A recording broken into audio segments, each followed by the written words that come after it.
მონაწილად დაიყოს ეს თემა, ეს პირველი არის ბიორძის მწარმოებელი და ჩავთვალოთ, რომ პირველი 2 დღე ეკუთვნოდა ბიორძის მწარმოებელს.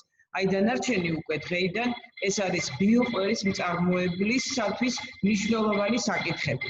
იმიტომ რომ ბიო არის პროდუქტი, რომელიც მზადდება ბიონედლეულზე, მაგრამ როგორც ჩვენ ნახეთ წინა დღეებში, ბიოპროდუქტი არის პროდუქტი, რომელიც მზადდება ბიონედლეულზე და ითვალისწინებს ყველა იმ მოთხოვნების დაკმაყოფილებას, რომელიც აუცილებელი არის ამ ბიოპროდუქტის აწარმოებად, ყველა ეტაპზე. ეს იქნება პირველადი წარმოება, ნედლეულის წარმოება, ანუ შემდეგ მისი მიღება, გადამუშავება, ეტიკეტირება, დასაწყობება, შენახვა, ტრანსპორტირება და დისტრიბუცია.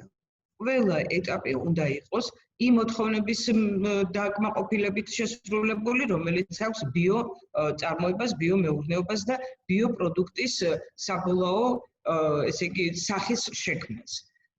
დღეს ჩვენ განვიხილავთ საწარმოში ბიორძის მიღება, რეზერვირებას, შენახვა სანიტარულ-ჰიგიენური წესების დაცვით.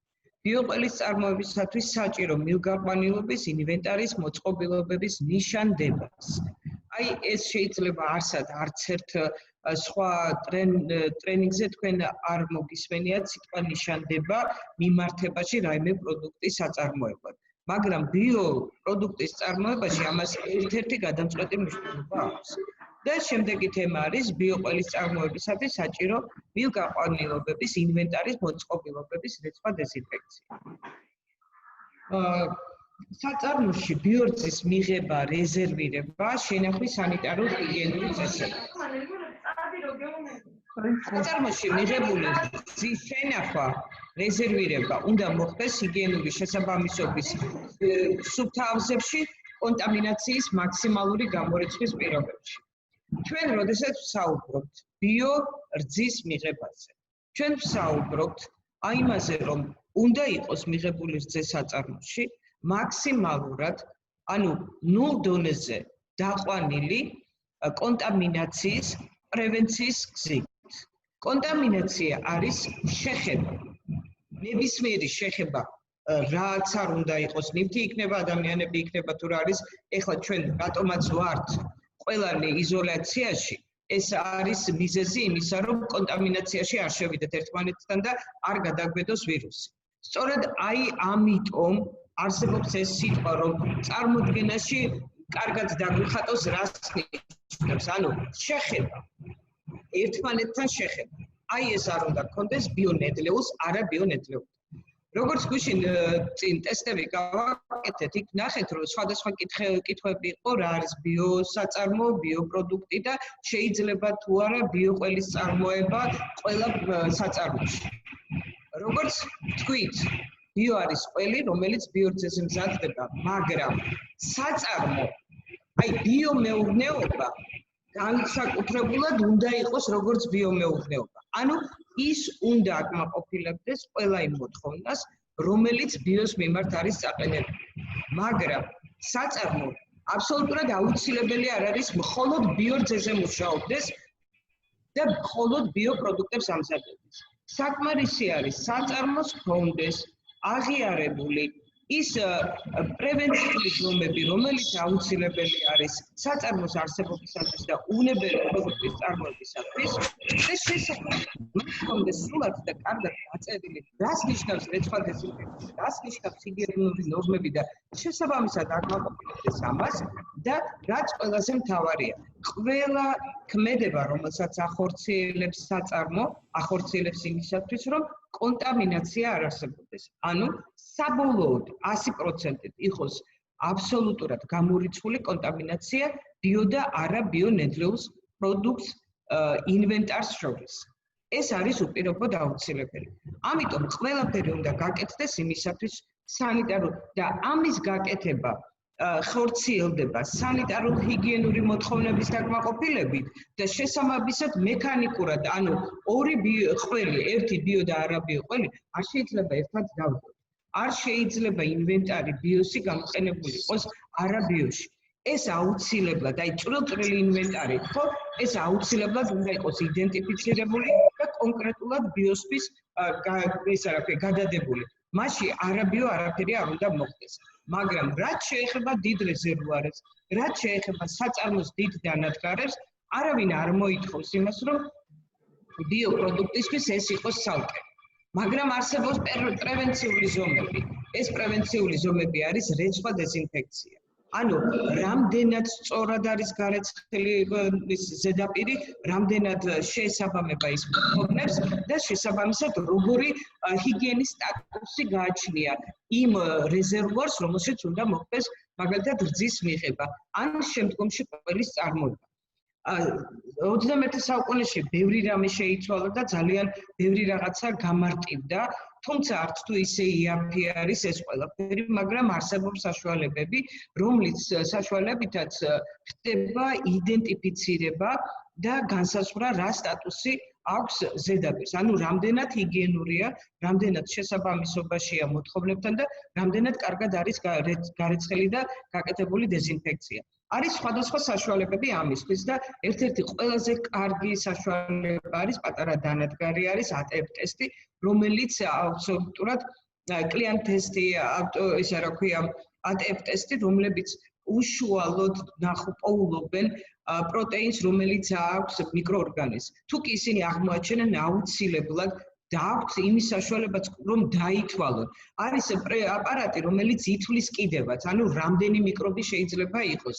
მაგრამ თუ კი ეს ამ პატარა აპარატის ყიდვა ძალიან ძვირი ჯდება, მაგრამ არსებობს ის ტესტები, რომლებიც შეიძლება ამ აპარატისთვისაც იყოს გამოყენებული და შეიძლება გამოყენებული იყოს პირდაპირ ინდიკატორის საშუალებით, ანუ ფერების საშუალებით განსაზღვროთ ჩვენ რამდენად სწორად არის გარეცხილი. აი ახლა მე აგერ მიჭირავს ერთი პატარა ესეთი ისა რა ქვია ტესტი ამას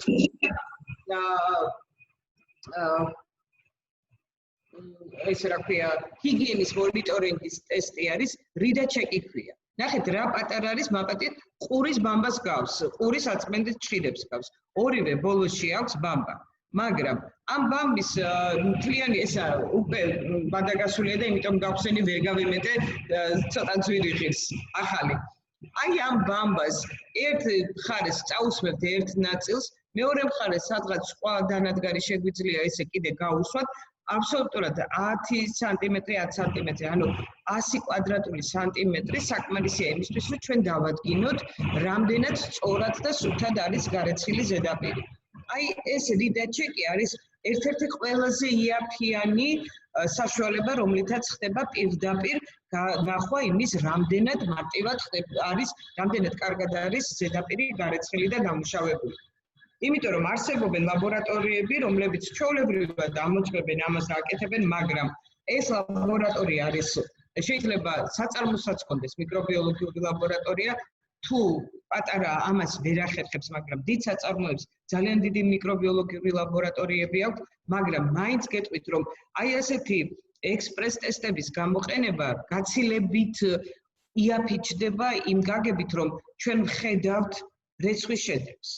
ჩვენ ვხედავთ ჰიგიენის შედეგს და შესაბამისად ჩვენ უკვე ვიცით პროდუქტს როგორს მივიღებთ და ამის გამოსწორების საშუალება გვაქვს.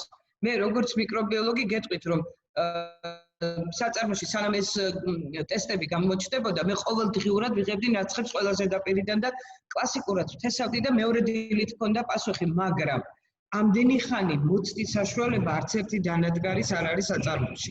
მით უმეტეს პატარა საწარმოში სულ რამოდენიმე ნივთი დევს და ამ ნივთების საშუალებით უნდა მოხდეს პროდუქციის წარმოება. ამიტომ აი ესენი ძალიან ამარტივებენ იმ პროცესებს, რომელიც არის შემდგომში ძალიან ადვილად მართვადი. და შესაბამისად უკვე ადვილად ვიღებთ იმ შედეგს, რაც ჩვენ გვინდა. იმიტომ რომ არასწორად გარეცხილი ინვენტარი და არასწორად გარეცხილი ზედაპირი, ეს არის 100%-დან 99% მიზეზი იმისა, რომ პროდუქტი თავის ვადას ვერ უძლებს, პროდუქტს აქვს გარეშე გემო, ეს შეიძლება იყოს მსახი გემო, ეს შეიძლება იყოს თუნდაც მოტყბო გემო, რომელიც არ უნდა კონდეს ყველს, მარილიან ყველს, ეგეც არის იმ მიკროორგანიზმების არსებობის შედეგი, რომელიც მასში განვითარდა. დამატებით გარედან შემოსული ბაქტერიების შედეგი. ამიტომ აი რეცხვა დეზინფექცია ეს არის აუცილებელი და ამიტომ ამ ინდიკატორების გამოყენება, აი ამ კვლევის საშუალებების გამოყენება არის ერთ-ერთი კარგი საშუალება იმისთვის, რომ თქვენ დაადგინოთ, რამდენად კარგად არის გარეცხილი ის ზედაპირი, რომელშიც უნდა მოხდეს სხვადასხვა რძის იქნება პროდუქტის, ნარევის თუ რაც ნადუღი იქნება, ყველი იქნება თუ რა იქნება, იმის ჩაშვება, იმიტომ რომ წინააღმდეგ შემთხვევაში თქვენ ვერ იღებთ იმ პროდუქტს, რომელიც თქვენ გინდათ. აი ეს ATEP ტესტი, რომელიც გითხარით, სხვადასხვა ფერის ინდიკატორებს ფერს იძლევა, როდესაც ჩვენ არ გვაქვს აპარატი, რომელიც პირდაპირ ითვლის. სხვადასხვა ვისაც ლაბორატორია აქვს და აქვს აი ეს ტესტები, აქვს ეს განადგარები, მე მაგალითად გავაკეთე ვალიდირება, ანუ ტესტი, რასაც მიჩვენებდა, ის ციფრი, რაც შეესაბამებოდა კლასიკური მეთოდის კვლევის დროს, ამის საშუალო გამოვიყვანე და უკვე ვიცოდი, ეს თუ ATEP ტესტი მიჩვენებდა, რომ 30 არის, ესე იგი მე ზედაპირი ბევრად უფრო გაბინძურებული მქონდა, უბრალოდ მოვახდინე მისი იდენტიფიცირება და მოვახდინე კორელაცია, ანუ რა რამდენს ნიშნავს კლასიკურ მეთოდში და ATEP ტესტით გაკეთებული. ამიტომ ჩემი რეკომენდაცია არის, თუ კი ჩაგევარდებათ ხელში ესეთი საშუალება, რომ გამოიყენოთ, თუ კი იქნება დაფინანსების საშუალება, ხელიდან არ გაუშვათ, რომ აი ესეთი საშუალება ყოველთვის გქონდეთ. ATEP ტესტი ნახეთ, რომ აი ახლა სურათზე ხედავთ, რომ სხვადასხვა ჭირები აქვს, აი ცისფერს რასაც ხედავთ, ეს არის წყლისთვის და არის ჩვეულებრივად იმ ზედაპირებისთვის, რომელსაც შეხება აქვს სხვადასხვა ინგრედიენტებთან, სხვადასხვა ნედლეულთან და ამ ტესტის კიდევ ყველაზე კარგი პლუსი დადებითი რა არის, რომ მინიმალურ დროში 5 წუთში, 10 წუთში, 15 წუთში თქვენ უკვე გაქვთ პასუხი, რომლის გამოსწორება ყოველთვის შეგიძლიათ. და ეს იმდენად მარტივი ტესტებია, რომ ამას სჭირდება მხოლოდ ერთხელ შესწავლა, ამას აკეთებს, ამის გაკეთება შეუძლია ნებისმიერი განათლების მქონე ადამიანს. არ აქვს მნიშვნელობა მის კვალიფიკაციას. ეს შეუძლია ყველამ გააკეთოს ერთხელ სწავლების შედეგად და ყველამ დაადგინოს, რა ხდება საწარმოში, როგორი ჰიგიენური მდგომარეობა. აი ნახეთ, ეს არის ATEP ტესტი. ლურჯები არის მარჯვნივ არის წყლის ანუ წყალსაც კი ამოწმებს, წყალში ბაქტერიების რაოდენობას და ეს მეორე არის ზედაპირების ჰიგიენისთვის. შედეგების ინტერპრეტაცია არის ძალიან მარტივი. და შესაბამისად ამისა უკვე ეს ყველას აქვს ამ როდესაც დანადგარს აი ამ აპარატს ყიდულობ, ჩვეულებრივად მოყვება აი ეს ისა რა ქვია ტესტის შედეგების ინტერპრეტაცია და თქვენ უკვე შეგიძლიათ დაადგინოთ რა ციფრი რას ნიშნავს და რა ქმედება უნდა განახორციელოთ ამის შემდეგ. თუ კარგი არის, რა თქმა უნდა, კარგია და ზედმეტი ხარჯები არ არის გასაწევი, მაგრამ თუ არ არის კარგი, თუ არის საეჭვო, ცუდი არის, ხო? შემთხვევაში რეკომენდაცია არის, რომ აუცილებლად უნდა გადაირეცხოს ისევ ზედაპირი და შესაბამისად უნდა მოხდეს მისი დეზინფექცია. ესე იგი, აი მთავარი პრინციპი კიდე რა არის ამ ტესტების გამოყენების, რომ სიზუსტე არის მაქსიმალური და კვლევის შედეგებით არის დადგენილი. და სისწრაფე არის 99%-ით სწრაფი კლასიკურ მეთოდთან. როგორც გითხარით, მე დღეს რო ჩავთესავდი ხვალ დილამდე, ანუ 24 საათამდე მინიმუმ 18 საათი მე პასუხი არ მქონდა ზედაპირი როგორი იყო. და ეს ყველაფერი აუცილებელი არის იმისათვის, რომ ჩვენ განსაზღვროთ, რამდენად რისკი გვაქვს კონტამინაციის. ნახეთ, ჩვენ აქ ორ საქმეს ერთად ვაკეთებთ. ერთი რომ ჰიგიენას ვეძებთ, ანუ ჰიგიენურად ვამოწმებთ, რამდენად შესაბამისობაშია ზედაპირი, მაგრამ გარდა ამისა ჩვენ ვამოწმებთ მას, რამდენად რისკი გვაქვს კონტამინაციის. ანუ თუ კი ზედაპირზე შერჩენილი არის წინა პროდუქტის, ანუ არაბიო პროდუქტის მასალა, ანუ მიკრობებია დარჩენილი, არის დარჩენილი ზედაპირზე ის ცხიმი, რომელიც არაბიოს ყოდა, ესე იგი არ არის კარგად ზედაპირი გარეცხილი, ჩვენ უეჭველი გვაქვს კონტამინაცია. აი ამ კონტამინაციის პრევენციისთვის არსებობს ზუსტად ამ კვლევის მეთოდები და ამ კონტამინაციის აღმოსაყრელად არსებობს ეს მეთოდები. მე მგონი ყველას გაგიგიათ, ვისაც გაქვთ საწარმო და გაქვთ ხასპი დანერგილი, რომ არსებობს GMP-ის სისტემა. ანუ GMP რა არის? Good Manufacturing სწორედ პრაქტიკს, ანუ კარგი საწარმო პრაქტიკა, რომელიც აუცილებელი არის საწარმოს კონდეს დანერგილი, ესე ვთქვათ, ისევე როგორც უნდა კონდეს დანერგილი ხასპის სისტემა. ხასპის სისტემის დანერგვა ჩვენ გვაძლევს მონიტორინგის საშუალებას, ანუ გავარკვიოთ სწორად, რამდენად სწორად არის ყველაფერი გაკეთებული, რამდენად დროში არის გაკეთებული ყველა პროცესი გაწერილი, ის პროცესები, რომელიც უნდა მიმდინარეობდეს საწარმოში და შესაბამისად ჩვენ ამით უკვე ვხედავთ საწარმოში პროცესების მართვა, რამდენად არის უკვე კომპეტენტური აი ამ პროდუქტის საწარმოებლად. ერთსა და იმავე საწარმოში ბიო და არაბიო სურსათის გადამუშავებისათვის საჭირო არის შემდეგი ოპერაციული მოთხოვნების დაცვა და ეს არის ყველაზე მთავარი კონტამინაციის აღმოფხვრა. ანუ ბიო და კონვერსიული სურსათის წარმოებაზე მსგავსი ოპერაციები სხვადასხვა დროს უნდა ჩატარდეს. ესე იგი, თუ კი მე მაქვს ორი რძე, რომელიც ერთი მოვიდა ბიო ფერმიდან, მეორე მოვიდა კონვერსიული ფერმიდან, მე მათი ერთად შერევის უფლება არ აქვს. მე არ მაქვს უფლება ერთად ჩავასხადა, ერთად მქონდეს ბიო და არა ბიო რძე.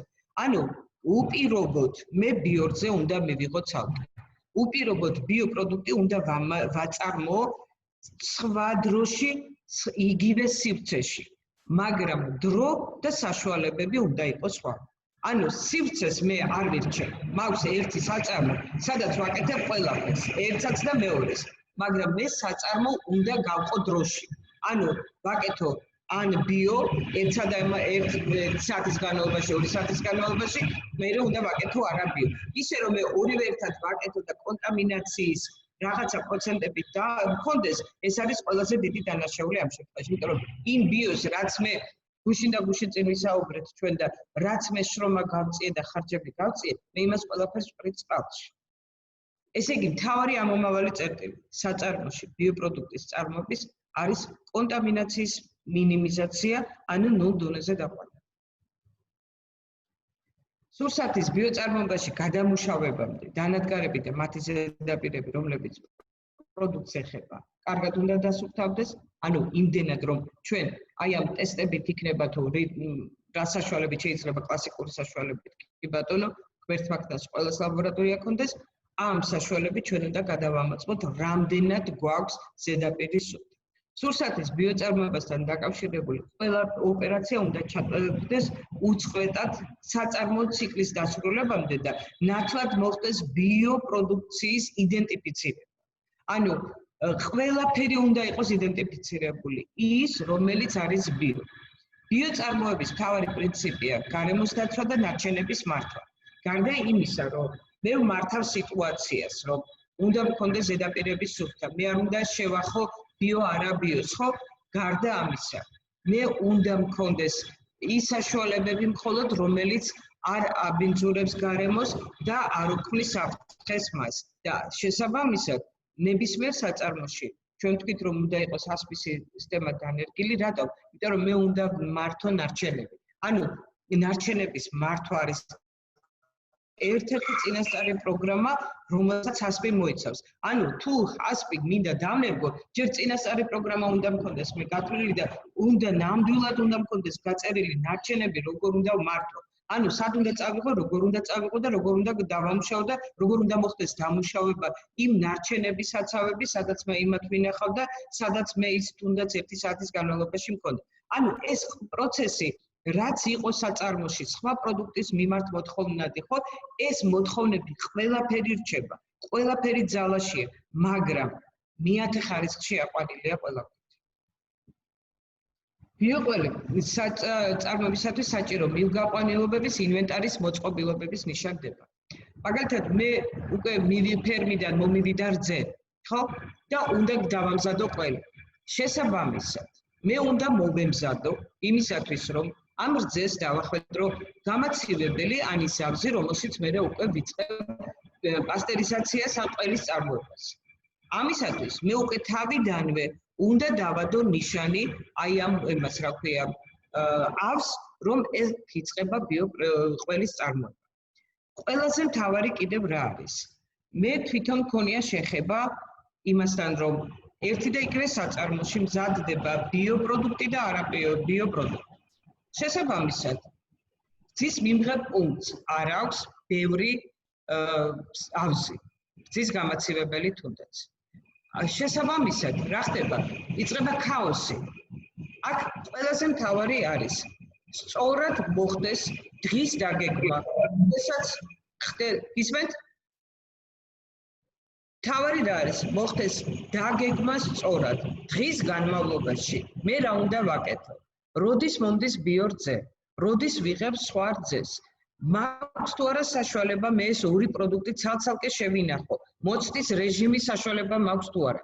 ანუ მე მაქვს ორი გამაცივებელი, ორივეში შევინახო ცალ-ცალკე ეს ორი სხვადასხვა ეს არის უკვე ორი სხვადასხვა პროდუქტი, ორი სხვადასხვა ნედლეული. უპირობოდ ორი სხვადასხვა ნედლეული ეს.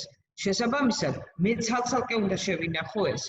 მე მაქვს იმის გამტარუნარიანობა, რომ ეს ორივე პროდუქტი ერთდროულად გაუშვა წარმოებაში. ეს უნდა ვიცოდე. თუ მაქვს ორი პასტერიზატორი, კი ბატონო, ერთი პასტერიზატორზე გავიდეს, მეორე პასტერიზატორზე გავიდეს. მე მაქვს იმის საშუალება, რომ ორივე რძით მიღებული ყველი ერთდროულად ვაკეთო. ყავს იმდენი ხალხი, რომ ერთდროულად ეს მომწიფებული ყველი ამოვიყვანო. ეს უნდა გავითვალისწინო. თუ კი არა მაქვს, მაშინ მე უნდა გავყო, როგორც გითხარით, დღე ბიო და არაბიო რძის წარმოებისათვის. შესაბამისად, მე უნდა მივიღო რძე ბიო.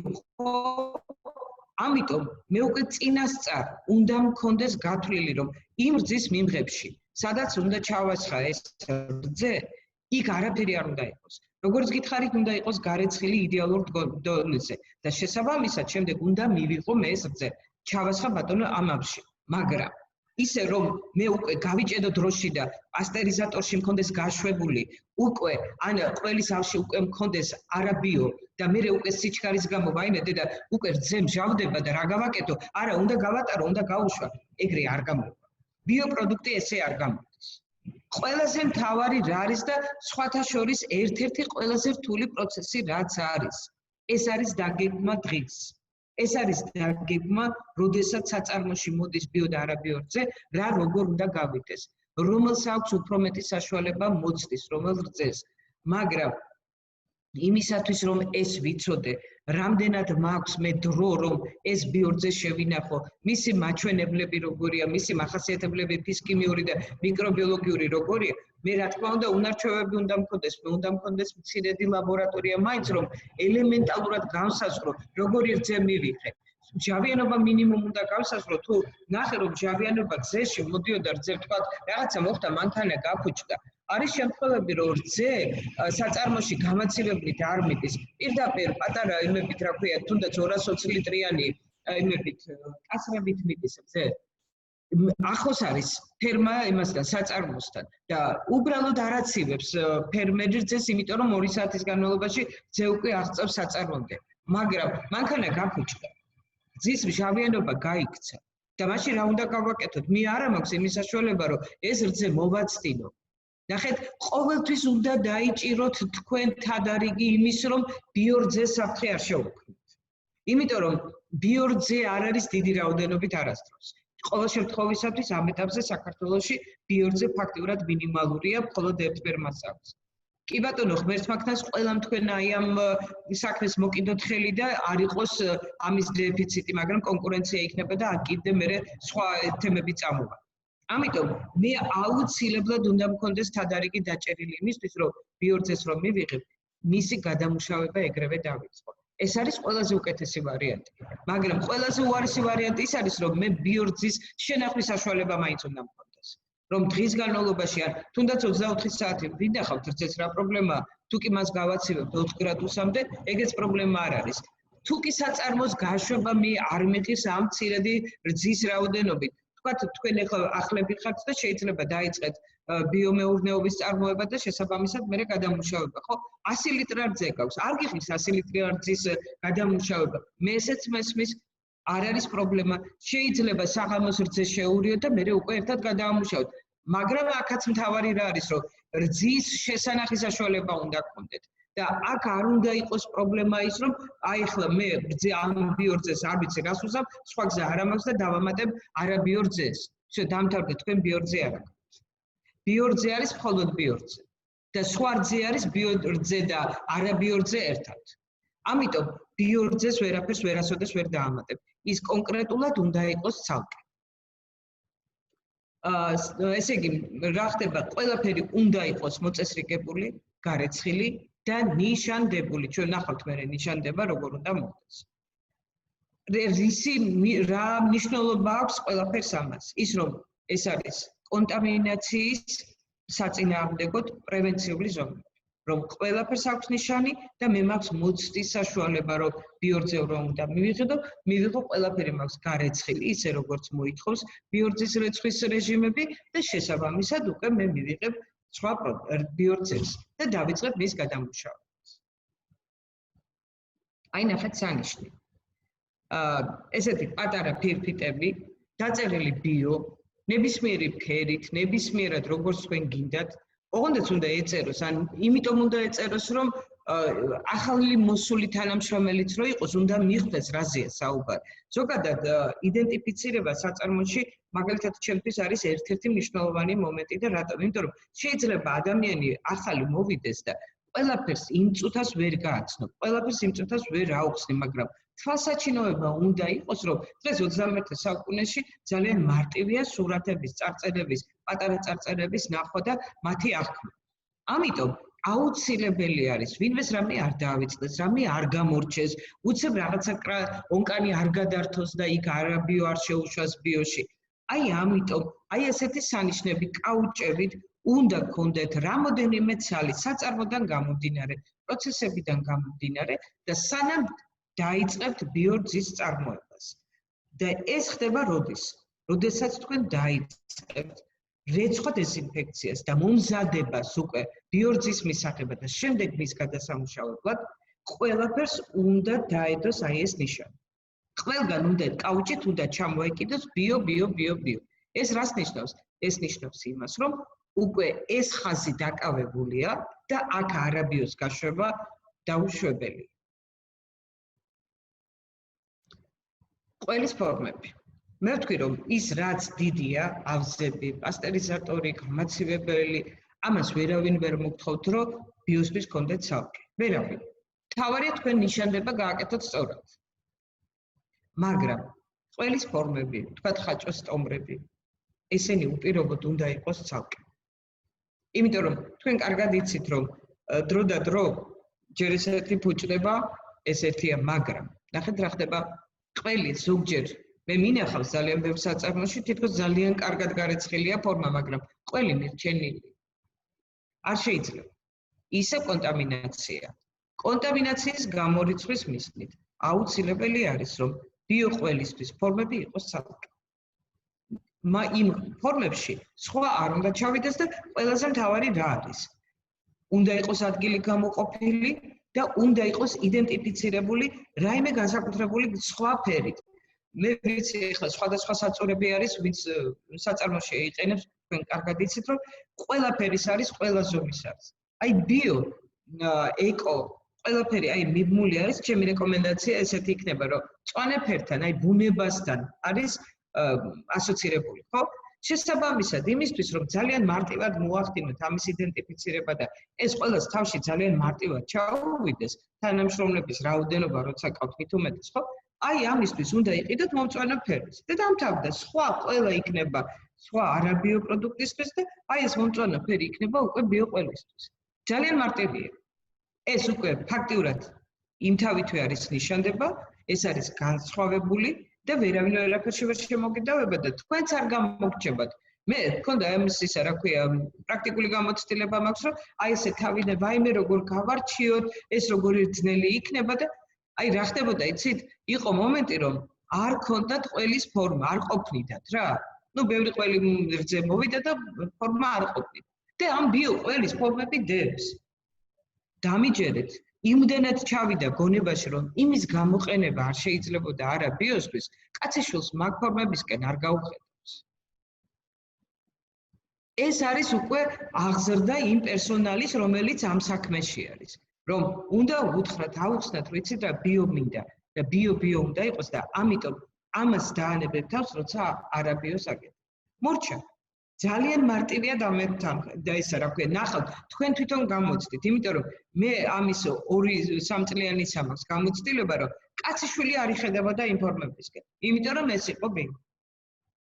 თავარი არის იდენტიფიცირება, თავარი არის მაკონტროლებელმაც უნდა ნახოს, რომ სხვაფერი არის, მაკონტროლებელმაც უნდა ნახოს, რომ მას ცალკე ადგილი აქვს და იქ აუცილებლად წარწერა უნდა იყოს და სხვათა შორის მაკონტროლებელი, როდესაც მოდის ბიოყოლის წარმოებაზე, ძალიან დიდი მნიშვნელობა აქვს აი ამ წარწერებს, აი ამ იდენტიფიცირებას.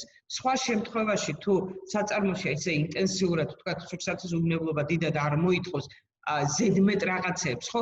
ამ შემთხვევაში ბიოყოლის წარმოებაში ეს უპირობოდ აუცილებელი. ყველაფერი ნიშანდებული უნდა იყოს. ყველაფერს წარწერა უნდა ქონდეს. ბიო, რასთანაც აქვს შეხება ბიოს, ყველაფერი უნდა იყოს წარწერით. როცა კეთდება, ყველა იმაზე უნდა იყოს აი ეს ბიოსანიშნი დაკიდული. ეს არის აუცილებელი. როგორც კი დამთავრდება ბიოპროდუქტის წარმოება, აუცილებლად უნდა მოიხსნას აი ეს სანიშნი და რატო. ნახეთ, თუ კი მე სანიშნი დამჩა. ხო? მე ისე მგონია, რომ შემოვედი ახლა ცვლა არის თუნდაც. შემოვედი და ბიო არის წარწერა და ისევ ბიო არის. და მე ეს ყველი, რომელიც ვაწარმოე, შემიძლია დავდო ბიოყოლთან. ესე იგი, მე უკვე დავარღვიე კონტამინაციის პრინციპი და შესაბამისად ბიო და არაბიო მოვახვედრე ერთად. ამიტომ ისევე როგორც ნიშნულოვანი და აუცილებელი არის თავიდან ნიშანდება ყველაფრის, ასევე აუცილებელი არის ამ სანიშნების მოხსნა. ბიოყოლის წარმოებისათვის საჭირო მილგაყვავილობების, ინვენტარის მოწყობილობების რეცხვა და დეზინფექცია. რეცხვა, დეზინფექცია ზოგადად რძის საწარმოსთვის და ნებისმიერი სურსათის გადამამუშავებლისთვის და წარმოებლისთვის არის უპირობოდ აუცილებელი. ეს არის ის ღერძი, რაზეც დგას პროდუქტის თავიდან უვნებლობა, შემდგომ უკვე ხარისხი და იმ ვადაში მისი შესაბამისობა, რა ვადაც აქვს მას. როგორც კი ირღვევა პროდუქტში აი ამ რეცხვა დეზინფექციის პრინციპები და რეცხვა დეზინფექციის მეთოდები, დამთავრებულია პროდუქტი უკვე ვერანაირად ვერ უძლებს მის ვადას. ამიტომ ეს არის აუცილებელი პრინციპი, რომელიც უნდა იყოს გაწერილი. ანუ როგორ უნდა მოხდეს რეცხვა და დეზინფექცია საწარმოში. რითი ხდება რეცხვა დეზინფექცია საწარმოში? ეს ისედაც ჰასპის პრინციპიდან გამომდინარე არის აუცილებელი და უნდა იყოს გაწერილი, მაგრამ გავმეორდები და გეტყვით, ეგ უნდა იყოს მეათე ხარისხში აყვანილი ბიოსთან მიმართებაში. და რაც თქვით, რომ აუცილებელი არის კარგი რეცხვა დეზინფექცია, ამას აქვს როგორც დამცავი აუცილებელი მნიშვნელობა, ასევე პრევენციული ზომები არის იმისთვის, რომ მე პროდუქტი არ გამიფუჭდეს. და როგორც გითხარით, შესაბამისად, მის ვადაში პროდუქტმა შეინარჩუნოს თავი და იყოს იმ შესაბამისობაში, რაც აუცილებელი არის მისთვის. კონტამინაციის პრევენცია. ბიოპროდუქტის წარმოებისათვის აუცილებელი პირობაა კონტამინაციის პრევენცია, ანუ როგორც ვთქვით, თავიდან აცილება. პრევენცია რა არის? მე სანამ რაღაცა დამემართება, მანამდე ვიღებ ზომებს. აი პრევენციული ზომები გვაქვს ახლა საქართველოში და ზოგადად მთელ მსოფლიოში, რომ ვირუსი არ განვითარდეს და არ გავრცელდეს, ხო? იმიტომ რომ თუ კი ჩვენ არ ვიცით ვინ არის ვირუსიანი, ხო? მოხდება შეხვედრა ორი ასეთია და ვირუსიანი და არავირუსიანის და კარგად ვიყოთ, ყველა ვართ, მე უკვე ესე გადაეცემა ერთი და მეორეს და ასე შემდეგ. აი ამიტომ კონტამინაცია პრევენციული ზომა არის, პრევენციული ზომა კონტამინაციის წინააღმდეგ რა არის? ბიოპროდუქტის ბიოპროდუქტთან შერევა, ანუ ეს კატეგორიულად გამორიცხულია. სარეცხ სადეზინფექციო საშუალებების ნარჩენების შერევა პროდუქტთან, ეგეც კატეგორიულად გამორიცხულია. ნახეთ, ჩვენ ვთქვით, რომ ბიომეურნეობაში სასუქების გამოყენება, ქიმიკატების გამოყენება კატეგორიულად გამორიცხულია. აი ზუსტად, აი ჩვენ თუ კი არასწორად მართავთ სიტუაციას რეცხვა დეზინფექციის, ხო? ის რაც ჩვენი მარჯვენა უნდა გამختارიყო, რაც ჩვენი პლუსი უნდა გამختارიყო, ჩვენ ის შეგვიძლია გადავაქციოთ ჩვენს მინუსად. ანუ არასწორად გარეცხილი, არასწორად ჩამორეცხილი ზედაპირი შეიძლება უკვე იყოს, შეიძლება არა, აუცილებლად საგანგაშო გახდება და ჩვენ უკვე არაბიო პროდუქტის გვექნება რეალურად. არაბიო, არამედ არაბიო პროდუქტი, იმიტომ რომ მასში იქნება ნარჩენი ქიმიის. შემდეგ ბიოყველის წარმოებას წინ უსწრებს მოსამზადებელი პერიოდი, ყველა საჭირო ინვენტარის, მილის, ავზის რეცხვა დეზინფექცია. როგორც ვთქვით, თუ კი მე თავიდანვე თადარიგი არ დავიჭირე და ყველაფერი თავიდან ბოლომდე არ გავრეცხე, ესე იგი ჩათვალეთ, რომ მე არანაირი პრევენციული ზომები არ მიმექცია. ჩათვალეთ, რომ არანაირი მოსამზადებელი პერიოდი ბიოპროდუქტის საწარმოებლად და ბიონედლეულის მისაღებად მე არ გამიკეთებია. ამიტომ არ აქვს მნიშვნელობა, რა არის, რა ინვენტარი არის, როდის იყო გამოყენებული, რამდენჯერ იყო გამოყენებული, რითი გაირეცხა. მე წინასწარ ისევ რეცხავ ბიოსთვის ამას ყველაფერს. აუცილებლად უპირობთ. სარეცხ სადეზინფექციო საშუალებები უნდა შეესაბამებოდეს ბიოწარმოების მოთხოვნებს. ანუ იქ არ უნდა იყოს ისეთი ქიმიკატები, რომელიც არ არის გათვალისწინებული ბიო ინვენტარის რეცხვა დეზინფექციაზე. ჩვენ ნახეთ წინა გუშინ სლაიდში, რომ ქონდა სარეცხი საშუალებები, სადეზინფექციო საშუალებები, რომელიც ზოგადად გამოიყენება ბიომეურნეობაში და ბიოსაწარმოებში. ესეც არის აუცილებელი. კარგი არის ის, რომ არსებობს ამის ნუსხა და ნებისმიერ შემთხვევაში არის არჩევანი, ნებისმიერ შემთხვევაში არის ალტერნატივა. აქედან გამომდინარე, ამ პრევენციული ზომების მიღება, რომ მე ვიყიდო დღეს ერთი და შემდეგ თუ კი არ აღმოჩნდა ის მეტი საქართველოში, ხო, მე არ მაქვს პრობლემა, იმიტომ რომ არის არჩევანი, სხვას ვიყიდი და სხვას გავაკეთე. ამიტომ ეს არის ისეთი დავალება ბიოწარმოების მიმართ, რომლის შესრულებაც ძალიან მარტივია. სულ ვამბობთ რეცხვა დეზინფექცია. რითი უნდა გახორციელდეს ეს რეცხვა დეზინფექცია? ამაში ძალიან დიდი მნიშვნელობა აქვს, რა თქმა უნდა, წყალს. თუ წყალი არ ვარგა, რა მნიშვნელობა აქვს მე რა გავრეცხავ? იმიტომ რომ მე ისე ვერ ვრეცხავ, როგორც უნდა გავრეცხავ. ესე იგი, შესაბამისად, მე არანაირად არ მაქვს უკვე ჰიგიენური ზომები მიღებული. აუცილებელი არის წყლის ხარისხის განსაზღვრა. მე ვიცი, რომ ძალიან ბევრ საწარმო, თუნდაც რეგიონებში არა მარტო ქალაქებშიც აქვს თავისი ჭაბურდელი. ეს არის ძალიან კარგი ალტერნატივა, არის ერთჯერზე არის ხარჯიანი, რა თქმა უნდა, მაგრამ შემდგომ უკვე მისი მომსახურება არის გაცილებით იაფი და მისი ხარჯები არის გაცილებით მცირე. მაგრამ ჭაბურღილის გაკეთების დროს აუცილებლად უნდა მოხდეს სრული ქიმიური ანალიზის გაკეთება. სადღაც 80-მდე თუ 100-მდე არის ელემენტი გამოსაკვლევი, ძალიან ბევრი ანალიზი არის გასაკეთებელი. 100-მდე მინიმუმ მე მგონი რამდენადაც მახსოვს, თავისი მიკრობიოლოგი, თავისი ქიმიით, ტოქსინებით და ყველაფერი. აუცილებლად ყველა წყალი პირველად რომელსაც მოვიხმართ. თუ კი ის არ არის მუნიციპალური. ანუ მუნიციპალიტეტი თუ არ ახორციელებს მის მონიტორინგს და შემოწმებას, ამ შემთხვევაში მე აუცილებლად მაქვს დიდი ვალდებულება იმისა, რომ გამოვიკვლიოთ წყალი დიდი ქიმიით, დიდი კვლევით. ესე იყოფა სხვათა შორის, შეიძლება ვინმესთვის ახალი არის ეს ტერმინი, დიდი და მცირე ქიმია. ასე კეთდება წყლის ანალიზი. თავიდან უნდა გაკეთდეს დიდი ქიმია, ანუ სრული ის რაც არის ევროკავშირში მოთხოვნადი, იმას რასაც მოითხოვს მსოფლიო სტანდარტი და განსაკუთრებით რასაც მოითხოვს საქართველოს სურსათის უვნებლობა და შესაბამისად არის აკრედიტებული ლაბორატორიები, რომლებიც განახორციელებენ ამ კვლევებს. მაგრამ მე თუ ერთხელ გავაკეთე ეს ქიმიური დიდი ქიმიის ანალიზი, შესაბამისად მე მაქვს დასკვნა და თუ ამ დასკვნაში მაქვს რომ ეს შეესაბამება საქართველოს კანონმდებლობით წყლის მიმართ წაყენებულ მოთხოვნებს, მე მაქვს უფლება ეს წყალი გამოვიყენო.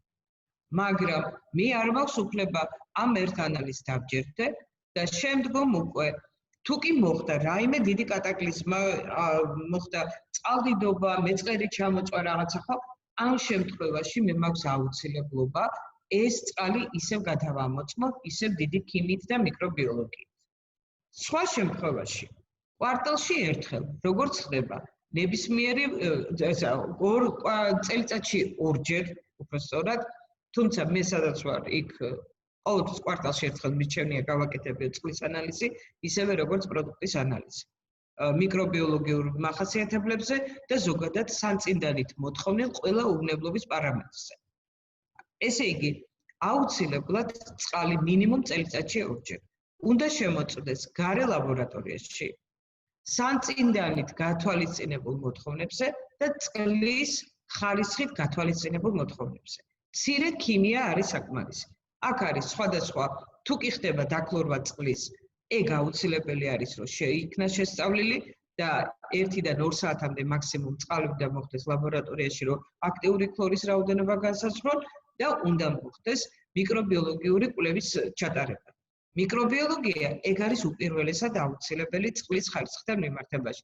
შეიძლება რაიმე მინერალების ზედმეტი გქონდეს წყალი, ან უფრო ნაკლებად ხისტი იყოს, ან უფრო რბილი წყალი იყოს, ხო? აქედან გამომდინარე, მე შემიძლია მართვა ამ წყლის, ანუ შემიძლია დავარბილო წყალი, როცა ძალიან ხისტია და პირიქით ვიმოქმედო შესაბამისად, რაც მაქვს, რაც მჭირდება.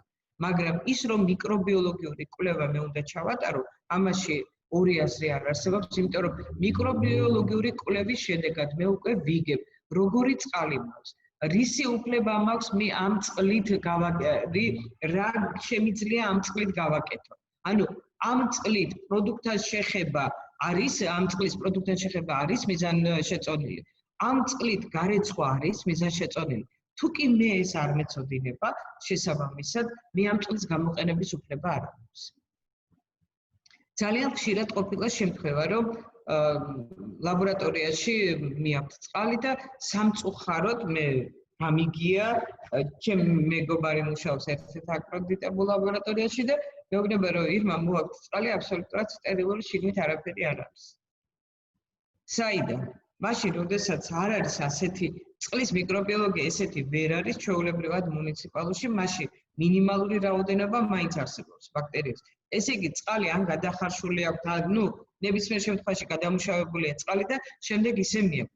ეს არის კატეგორიულად აკრძალული ჩემის, აკრძალული როგორ? ვერავინ ვერ აკრძალავს ამას იურიდიულად, იმიტომ რომ მაშინ დამადასტურებელი უნდა დაგიდოს, რომ ეს არ უნდა გააკეთო, მაგრამ ეს არის მორალური აკრძალვა და რატო? იმიტომ რომ უნდა იცოდე თვითონ რას აკეთებ, უნდა იცოდე როგორი წყალი გაქვს და უნდა იცოდე როგორ მართო სიტუაცია. თუ კი არ გივარგა წყალი, ის სარეცხის საშუალებები, რომელსაც იყენებ, ეგ ხო წყალში გადაყრილია. ეგ ხო არაფერს არ გიკეთებს, ტყუილად რეცხავ. რა მნიშვნელობა აქვს მაშინ, ხო? ესე იგი, იმისთვის რომ იმაზე უნდა ვიფიქროთ, რომ მე რას ხარჯსაც გავწევ, ის რამდენად რეალურია და რამდენად მნიშვნელოვანი არის იმ საქმეში, რისთვისაც მე ეს გავაკეთე. და რას მომიტანს მე ამის გამოყენება ესეთის, მე ეს უნდა ვიცოდე. ჩემთვის პრიორიტეტი უნდა იყოს იმ პრობლემის დაჭერა, რომელიც მაქვს და შესაბამისად ამ პრობლემის მოგვარება. ზოგადად ძალიან რთული არის ადამიანებს უჭირთ პრობლემის აღიარება. პრობლემის აღიარება ნიშნავს იმას, რომ ამ პრობლემას უკვე აგვარებ. თუ კი არ აღიარებ, რომ შე პრობლემა გაქვს, ვერასოდეს ვერ დადგები ფეხზე, ვერასოდეს ვერ გამოსწორდები. თუ კი ამბობ, რომ მე არაფერს არ ვაშავებ, მე არაფერი პრობლემა არ მაქვს, ზოგადად ხო? ესე იგი, რა უნდა გამოასწორო, თუ პრობლემა არ არის? ვერაფერსაც ვერ გამოასწორო. ამიტომ თავარი არის აქ მორალური და პროფესიონალური დამოკიდებულება სხვადასხვა საკითხების მიმართ. ესე იგი, მე წყლის ხარისხი მისთვის კი არ უნდა გამსაზღვრო მარტო რომ უვნებლობა რომობა და დაუდო ფურცელი, იდეალური მახასიათებლები მაქვს და არაჩვეულებრივია. იმ შემოწმებიდან შემოწმებამდე არავინ არ მომთხოვა სხვა ანალიზი და არ გავაკეთე და არ ვიცი ჩემი წყალი როგორია. ან ვიცი რომ წყალი არ მივარგა და ვრეცხავ. და რას ვრეცხავ? და რისთვის ვრეცხავ? ხარც რისთვის ვაკეთებ, ხო? აი ამიტომ ჩემი რჩევა იქნება, რომ ძალიან დიდი ყურადღება გაამახვილეთ წყალზე. რადგანაც მიკრობიოლოგიური მდგომარეობა საწარმოში სრულად განსაზღვრავს შემდგომ პროდუქტის ხარისხს.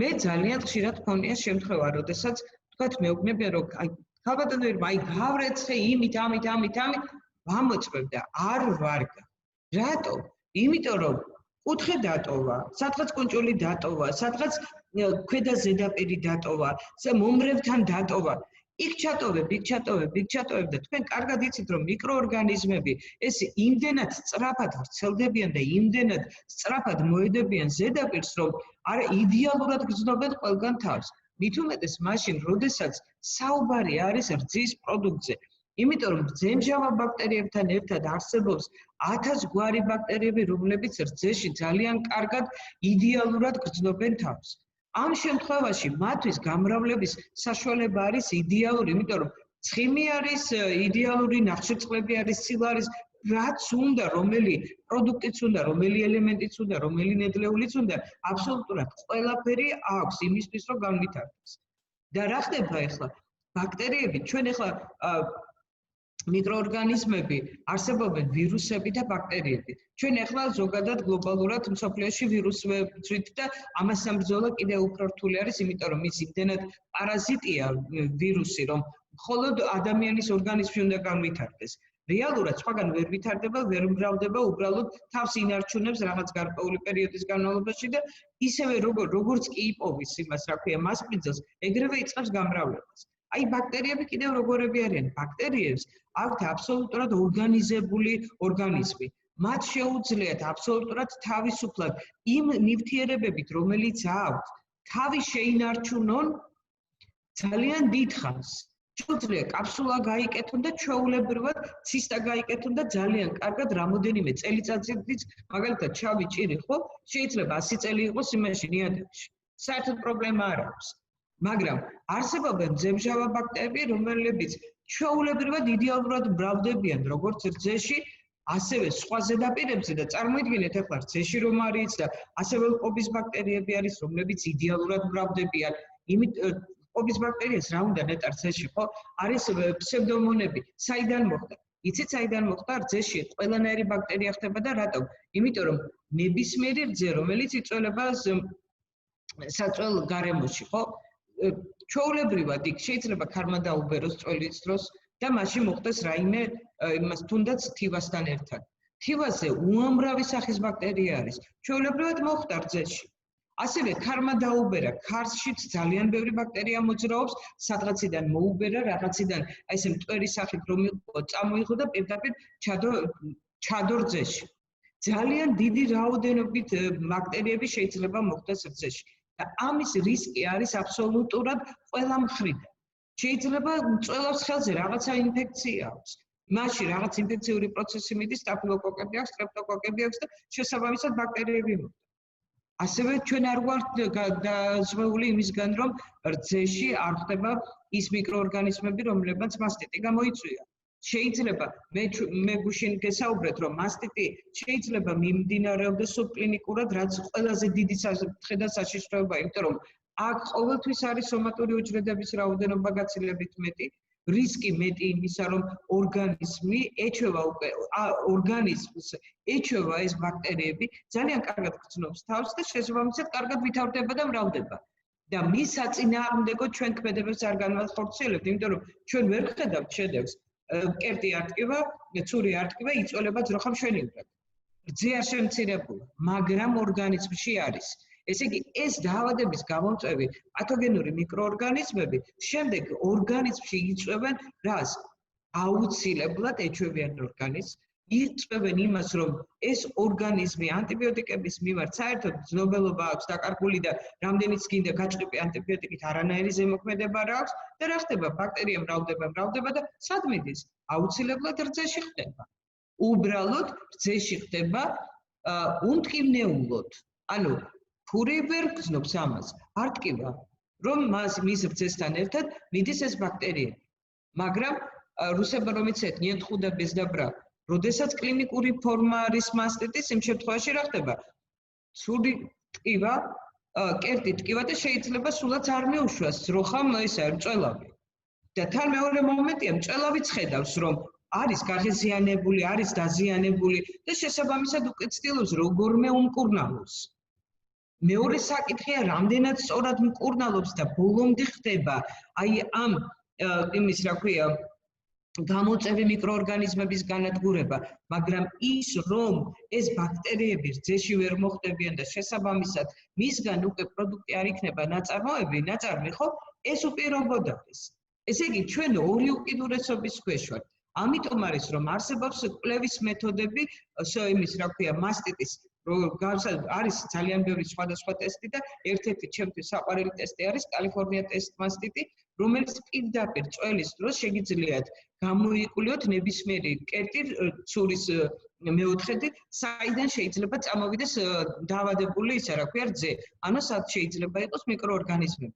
შესაბამისად ძალიან მარტივია უკვე ეს ადგილი მოძებნო, შესაბამისად მარტივი არის ამას უპატრონო და მოუარო და განკურნო. და პლუს ამას მე მინდა რეკომენდაცია გაგიწიოთ იმაზე, თუ კი თქვენ ბიომეურნეობას დაიწყებთ და გინდათ რომ აწარმოოთ ბიორცე, ძალიან კარგი აპარატი არსებობს, სომატური უჯრედების დამთვლელი, რომელიც პირდაპირ ითვლის რძეში რამდენი არის სომატური უჯრედები და თქვენ უკვე ხედავთ რა მდგომარეობა. იქ როდესაც ვერ ხედავთ ვიზუალურად, რომ რძე ისა რა ქვია, ქურს პრობლემა აქვს და მასტიტი აქვს, აი ამ შემთხვევაში უკვე ხო, თქვენ რაოდენობას ხედავთ. მაგრამ ნახეთ რა ხდება საერთო ნაწილში. კალიფორნია ტესტ მასტიტის ბოდიში ერთი წუთი. თუ მასტიტი აქვს ძროხას, ჩაკვეთა მოხდება? ხშირად რა ხდება, აი სუბკლინიკურის დროს არ იკვეთება. აი ამაშია საქმე. ნახეთ, როდესაც არ არის გამოვლენილი დაავადება, ვერ ხედავთ თქვენ ვერანაირად. ანთებითი პროცესი არ მიმდინარეობს არც ცურის, არც კერტის, ხო? არც სისხლის გამონადენი არ აქვს, არც ტკივა წველის დროს, ხო? ამ შემთხვევაში თქვენ ვერ გაიგებთ იმაში, რომ მასტიტია. ეს არის სუბკლინიკური პერიოდი. აბა ეს როგორ უნდა მიხდეს ადამიანი, როგორ უნდა გაიგოს, როგორ უნდა მიხდეს? აი სომატური უჯრედების დათვლით ხდება. მაგიტომ გეუბნებით, ორი ალტერნატივა არსებობს. არსებობს რძეში აი ამ სომატური უჯრედების დათვლის მეთოდი, რასაც კალიფორნია ტესტ მასტიტით ისე ადვილად ვერ მიაგდებთ. იმიტომ რომ შეიძლება გამოიკულიოთ ძროხა, მაგრამ როდესაც ვიზუალურად არაფერი არ აქვს, მე ვიცი ისევ ჩემი გამოცდილები და სამწუხაროდ, რომ თუ კი არაფერი არ ეთყობა ძროხას, არც არავინ არ იკვლევს. დრო და ვინ იმას თუ რამე არა ძროხას ამის სიმპტომები თუ არა აქვს კი ბატონო, აი სწორედ ამაშია. მარტო გასინჯვით, მეტი ისე თვალხედით ვერ მიხვდებით? ვერა, თვალით ვერ მიხვდებით, ამას გეუბნებით. აი ხელით ხომ მიხვდებით, ხელით რაღაც დაფის რო ჩამოვა. სუბკლინიკურს ვერ ხვდებით. ძროხა მშვენივრად არის. აი ეხლა ვირუსის პერიოდში ძალიან მარტივი რომ იყოს ისა რა ქვია. ხო, ალბათ უყურებთ რამოდენიმეჯერ მაინც გექნებათ ნანახი ტელევიზიაში რომ არსებობენ გადამტავნები, რომლებიც თვითონ არიციან რომ ვირუსი. ხო გაგიგიათ ეხლა აი ამ კორონავირუსთან დაკავშირებით. აი ზუსტად ესე არის. მას აქვს ზოგადად მასტიტის გამომწვევი ბაქტერიები ორგანიზმში, მიდის მასტიტი ჩუმად, მაგრამ არანაირი კლინიკური ნიშნები არ არსებობს. არანაირი. არც ტკივა, არც სისხლის გამონადენი არ აქვს და ადამიანს ახდენს ზეგავლენას, რამეს ზეგავლენას იმას, რომ შეიძლება ყველი არ ჩაიკვეთოს. არ ქონიათ ესეთი შემთხვევა, რომ ხო ქონიათ ესეთი შემთხვევა? როგორ არა, ვარიანტი არ არსებობს, ხო? აი სწორედ ამაშია საქმე, რომ ეს არის სუბკლინიკური ფორმა მასტიტის, როდესაც კლინიკურად არ ჩანს. და ხვდებით რომ ვაიმე დედა ყველი არ შემიდეთ და ნეტა რა აი ხო არ დამაგვიანდა დედო ხო არ ვარგო პრობლემა ხო არ იყო ეს არის უპირობოდ არის ეს როდესაც მიმდინარეობს სუბკლინიკური პერიოდი და არ გამოვლინდება ამიტომ ნახეთ ამიტომ არის მნიშვნელოვანი ორივე კვლევის ჩატარება სამწუხაროდ ჩვენი აკრედიტებული ლაბორატორიები სომატურ უჯრედებს არ ითვლიან ერთადერთი გამოსავალი აქვს ფერმერს თვითონ გააკეთოს ტესტებით, კალიფორნია ტესტი იქნება თუ რომელი ტესტით, ეხლა სხვადასხვა ტესტები გამოვიდა, უბრალოდ ჩამონაწველი გასინჯოს. მაგრამ, როდესაც სუბკლინიკური ფორმა ეგ არ ჩანს. ის ბლანტი სითხე, რძე ბლანტ სითხედ არ გადაიქცევა, როდესაც სუბკლინიკური ფორმა.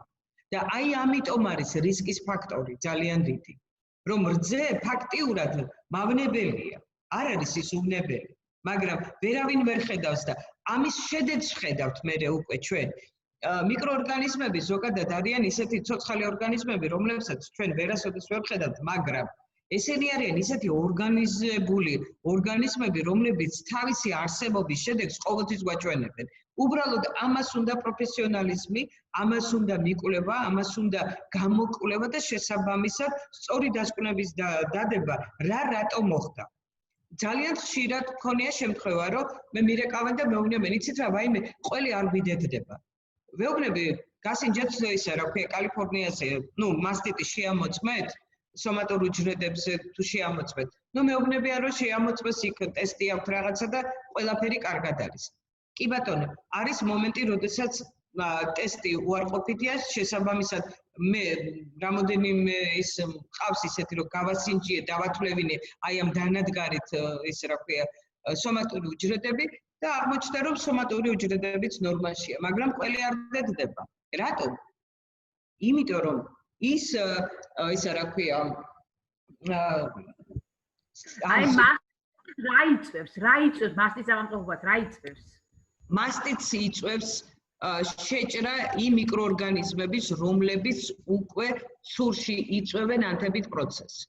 ეს შეიძლება მოხდეს მექანიკური დაბინძურების, მექანიკური გაღეზიანების შემდეგ, კეტი იყოს გაღეზიანებული მექანიკურად, ძროხას ჰქონდეს ძალიან კარგი იმუნიტეტი და მასში უბრალოდ არ განვითარდეს ეს პროცესი.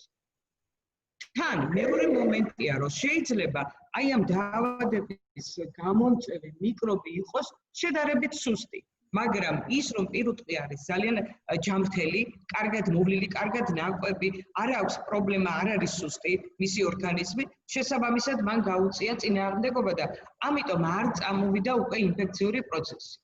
მაგრამ შეიძლება სხვა ძროხაში ისევე როგორც ამ ძალიან ხშირად ვახსენებ ახლა ამ ვირუსს, კორონავირუსს, მაგრამ რეალობა ესეთი ერთიანი მიკრობიოლოგია, ორივე მიკროორგანიზმები ესეთი. ზოგიერთი სუსტ ორგანიზმი, ახლა ის მოკდა, ეს 82 წლის კაცი მოკდა და კორონა მოკლა 92 წლის კაცი. რატო?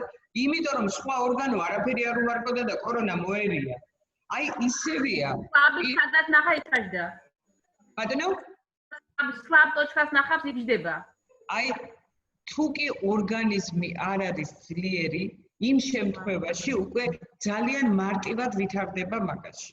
თან მეორე მომენტია კიდევ. ზოგჯერ ხდება, რომ ძალიან დიდ ხანს ხდება ისა რა ქვია, მკურნალობა ანტიბიოტიკებით.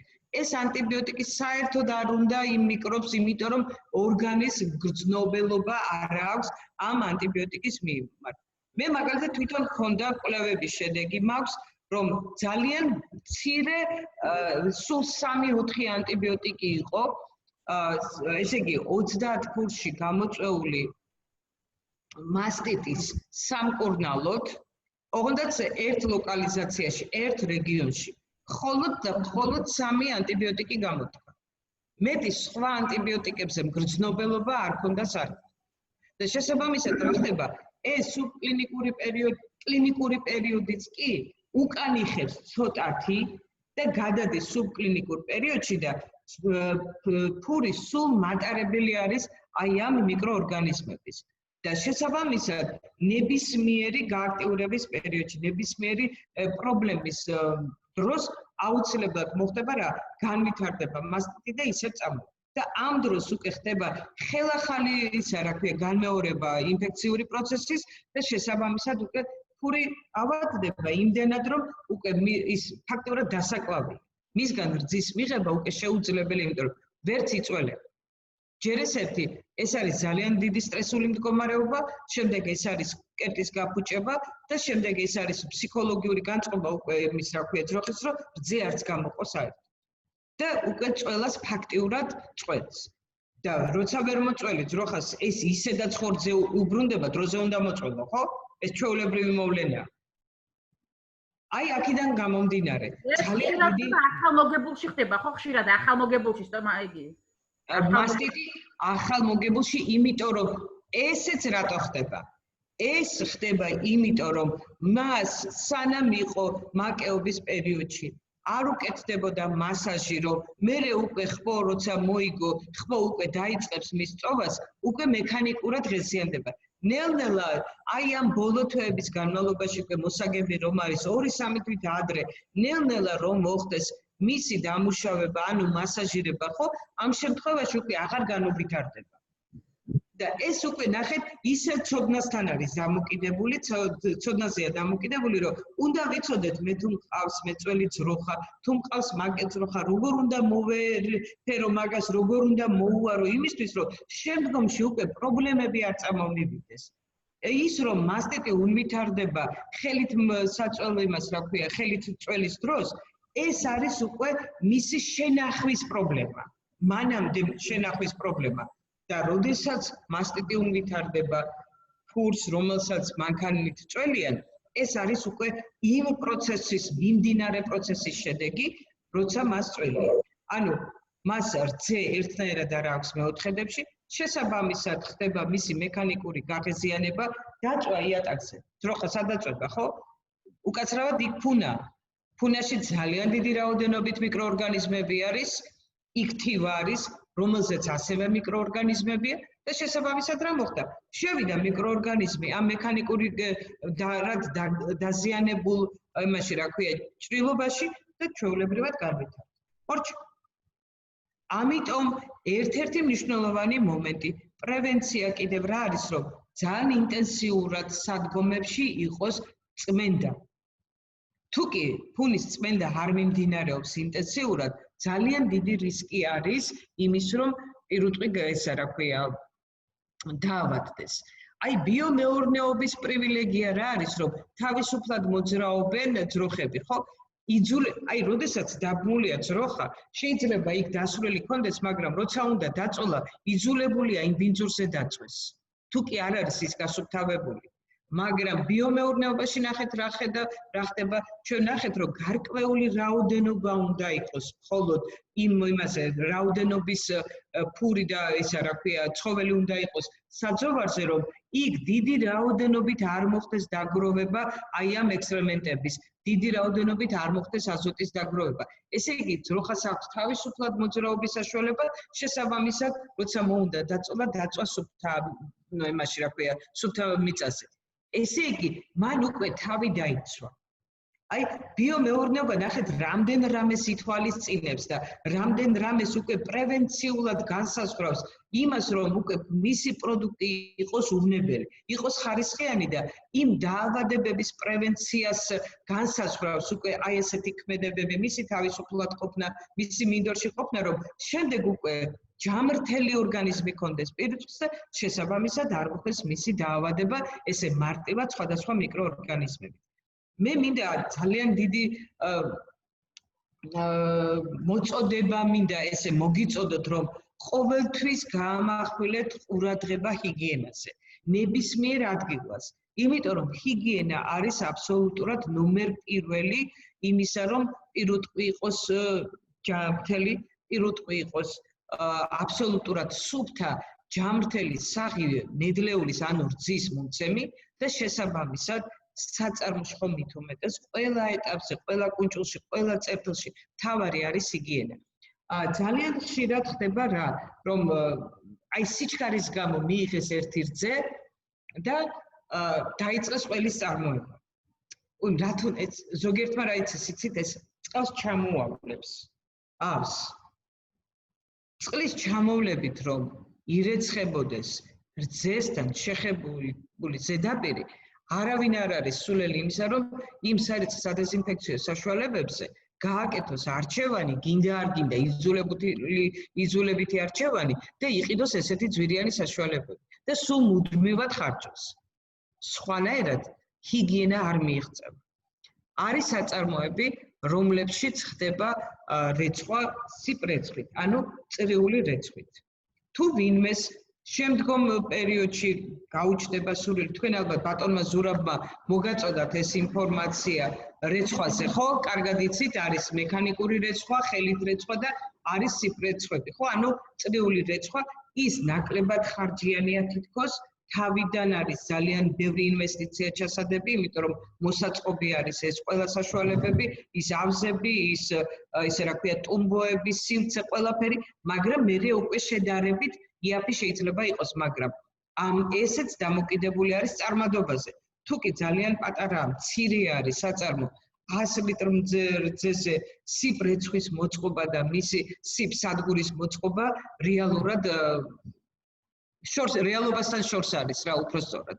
ამიტომ ის რაც არის საჭირო რომ მიმდინარე პერიოდში გაკეთდეს და ის რაც არის საჭირო რეცხვა დეზინფექციისთვის, ეს აუცილებლად არის ბოლომდე მისაყვანი. და ზოგადად არსებობს რეცეპტურა, არის ყველის კეთების რეცეპტურა, ხო? არის არაჟნის კეთების რეცეპტურა, ნებისმიერ რაღაცის კეთებას ყველაფერს აქვს თავისი რეცეპტი. ერთ-ერთი ესეთი რეცეპტურა არის რეცხვა დეზინფექციის რეცეპტი. ანუ ჩვენ ვიცით რომ რძე ცხიმიანი პროდუქტია, მაგრამ ჩვენ და სამწუხაროდ საქართველოში და ზოგადად ეს პოსტსაბჭოთა კავშირის ქვეყნების ის არის, რა ქვია, მიდგომა, რძე განიხილება ცხიმიან პროდუქტად. ევროპაში და მთელ მსოფლიოში რძე განიხილება როგორც ცილოვანი პროდუქტი. ამიტომ რძესთან შეხები ნებისმიერი ზედაპირი, ისევე როგორც შეიძლება იყოს ცხიმიანი. ასევე არის მასში რძის ქვა. თეთრი ნადები გინახავთ ყველგან. დამერწმუნეთ, ვისაც რძის საწარმოსთან ქონიათ ურთიერთობა, აუცილებლად ნახავდით, რომ ნადები აქვს ზედაპირს. ხეხავთ, მაგრამ ესე არ გამოდის, წყლით არ გამოდის. რეცხავთ, კაუსტიკური სოდით არ გამოდის. არსებობს ქიმია და საუკუნოვანი წარსულით, საუკუნოვანი ისტორიით და ქიმიამ ძალიან კარგად იცის რა ნივთიერება, რომელი ელემენტები რა საშუალებით შეიძლება დაიშალოს და გაიგეცოს. ამიტომ მე ყოველთვის მოვუწოდებ საწარმოს, რომ კონდეს როგორც ტუტეს სარეცხის საშუალება, ასევე მჟავა სარეცხის საშუალება. მჟავა სარეცხის საშუალების გარეშე ჩათვალეთ, რომ თქვენ არ რეცხავთ ფაქტიურად იმ ინვენტარს, რომელსაც გამოიყენებთ რძის პროდუქტების საწარმოად. რატომ? იმიტომ რომ როგორც გითხარით, ცილოვანი პროდუქტია, ეგ ცილა სულ ზედაპირზე მოხვედრით და არასწორი და არასრული ჩამორეცხვის შედეგად იქ იდება როგორც ნადები და წარმოიქმნება როგორც ქვები. თქვენ უნდა ნახოთ ტუმბო, რომელიც გადაკაჩავს რძეს და ის გაურეცხავია დიდი ხნის განმავლობაში მჟავა რეაქციის მქონე ნივთიერებით, ხო?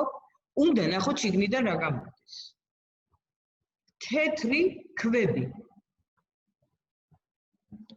ანუ ეს არის ის, რომელიც ხელს უშლის ტუტე რეაქციის წარმართვასაც და იმ ცხიმების დაშლასაც, რომელიც არის ზედაპირზე. ეს ცხიმი და ეს ქვა ერთმანეთს ისე მიედება, რომ ბოლოს არც ერთი არა გამორეცხილი. და ხდება რა? პრობლემა. ყველი არ შედეთდა, პროდუქტი არ შედეთდა. როდესაც არ არის ზედაპირი კარგად გარეცხილი, იქ ვერ შედეთდება პროდუქტი და რატომ? იმიტომ რომ ჩვენ ვიცით, რომ რძეს აქვს თავისი მიკროორგანიზმები, ამ ეტაპამდე ჯერობით კიდევ არსებობს პასტერიზაცია, რომელიც იმ ბაქტერიებს, ზედმეტ ბაქტერიებს, რომელიც არის არასაჭირო ბაქტერიები, ესე ვთქვათ, მავნე ბაქტერიები, ხო, ამ ბაქტერიებს პობს. ჩვენ ნებისმიერი პროდუქტის ფერმენტაციისთვის ვამატებთ დედოს. მაგალითად, ყველის საწარმოებლად ეს შეიძლება იყოს ფერმენტი, ეს შეიძლება იყოს პეპსინი, ამას ვამატებთ, ხო? იმისთვის რომ შედგეს ყველი, იმისთვის რომ გაკეთდეს მასში ეს მკვრივი მასა შეიკრას, რომლითაც შემდეგ უკვე პროდუქტს მივიღებთ. მაგრამ თუ კი მასში არსებობს ის ზედმეტი ბაქტერიები, რომელიც არ უნდა იყოს. თქვენ რა გონიათ? შეხებით, აი რძერო ჩავასხით თავში, რომელიც კარგად არ იყო გარეცხილი. სადღაც 45 წუთი უნდა იმას, რომ პეპსინი მომწიფდეს და შედგეს ყველი. მერე დაჭრა ერთ მხარეს, მერე დაჭრა მეორე მხარეს, მერე პირველადი შრატის მოცილება, თუ საჭირო არის, მერე შეთქობა, მერე ბოლომდე შრატის მოცილება. ნუ 3 საათიანი პროცესის საწარმოში ყველი საწარმოება აუცილებელი არის, მინიმუმ. თქვენ წარმოიდგინეთ, რომ ზედაპირთან შეხება რამდენი ხანი აქვს აი ამ ნარევს, ხო? მე ისიც მინახავს რომ ჯერ შეათმობენ იმას რა ქვია არცეს და რო გადააქვთ მე ჭირდებათ გაცივება და ესე ტოვებენ დიდი ხნის განმავლობაში და მე ყველი არ შეუდეთდათ რატომ არ შეუდეთ იმიტომ რომ შეათმეს იმ ბაქტერიას რომელიც დარჩენილი იყო ზედაპირზე კარგად გაურეცხავი იყო არ იყო კარგად გარეცხილი და მასზე ამ ზედაპირზე ბაქტერიები იყო შეუქმნეს ხელსაყრელი პირობა გამრავდა და შესაბამისად ის ნივთიერებები რომელიც პეპსინს უნდა მოხმაროდა და პეპსინს უნდა დაეშალა ის ნივთიერებები რომელიც ბაქტერიას სხვა ფერმენტაციისთვის აუცილებელ დედოსმიერ ბაქტერიებს უნდა მოეხმარა იმ მიკროორგანიზმმა რომელიც ზედმეტი იყო ამ რძეში და შესაბამისად ის ფერმენტაციის პროცესი რომელიც შემთთვის საბოლოოდ შედეგის მისაღებად იყო საჭირო და მე უნდა გამეკეთებია პროდუქტი და მიმეღო ყველი უკვე აღარ აქვს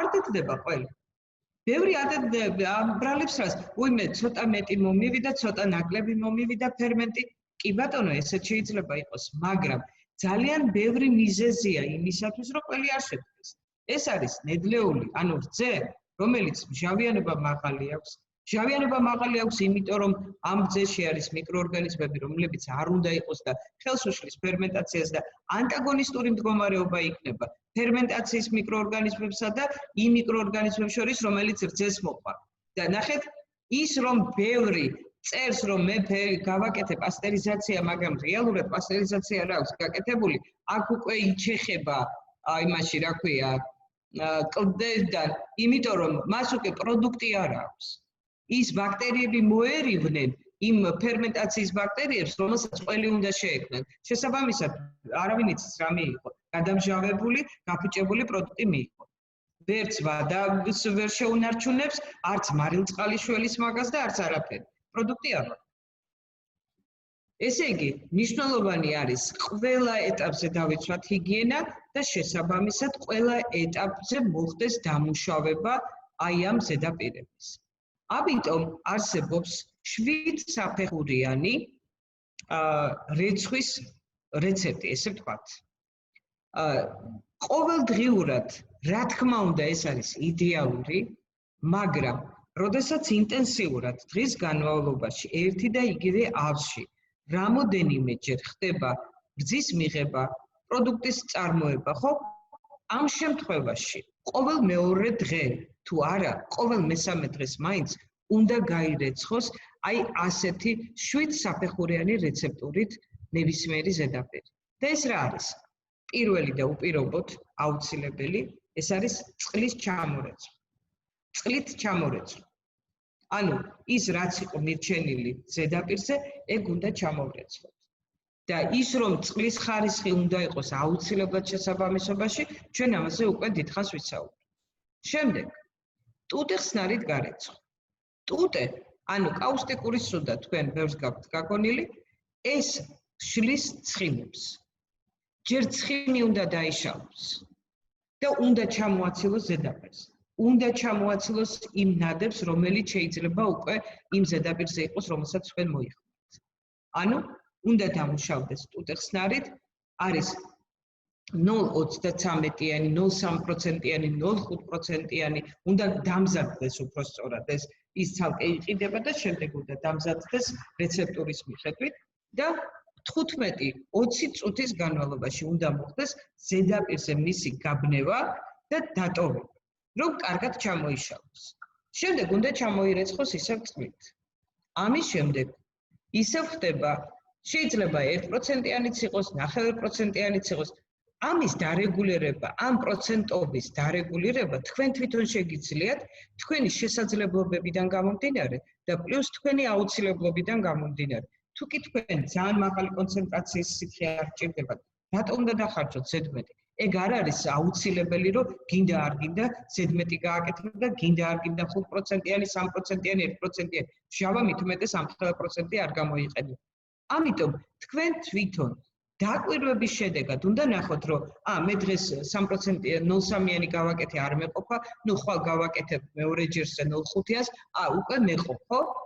მაგრამ მე ეს 0.5-იანი უნდა მეყოს ეგრევე. ისე კი არა, რომ ნაბიჯ მისგან წავიდე. მე უკვე ვიცოდე, როდის რამდენი პროცენტობის სითხე მჭირდება.